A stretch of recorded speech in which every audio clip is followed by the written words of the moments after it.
Not that this is picking on my dad week, but this particular gospel reminds me of something of how my dad would sometimes, knowingly that we did something, my brother and I don't know what we would have done, but he knew we did it and we shouldn't have done it.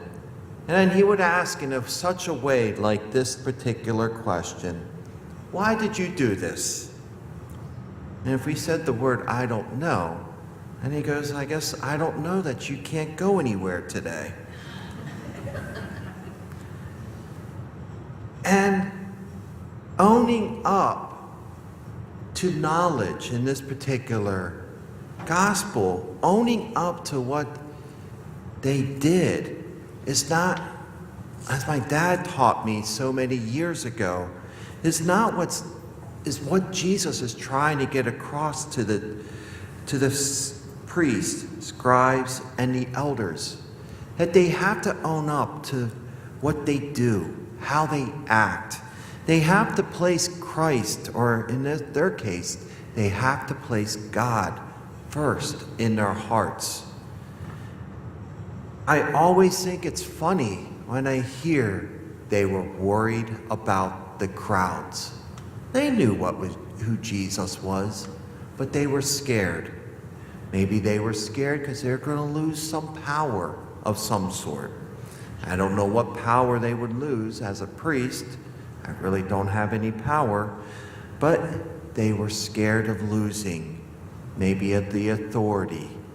Maybe they were scared of who Christ was and how he was going to judge them.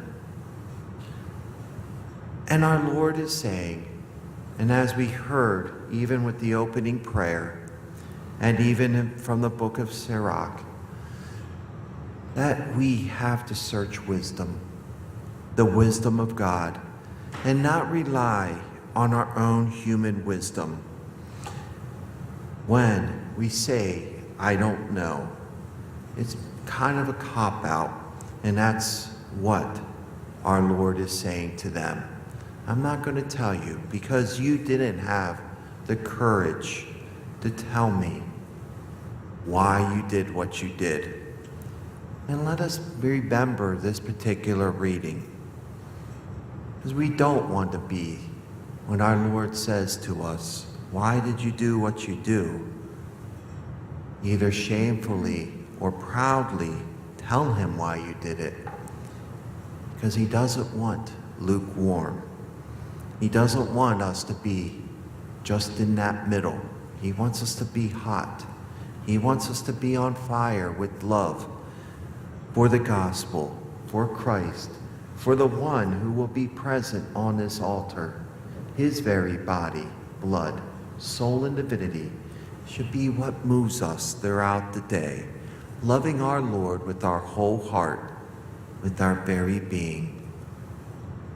And that starts by possibly forgiving ourselves and forgiving those who have done something wrong to us. But more importantly, regardless of what we did, we have a Lord who loves us dearly because he died on the cross for each and every one of you.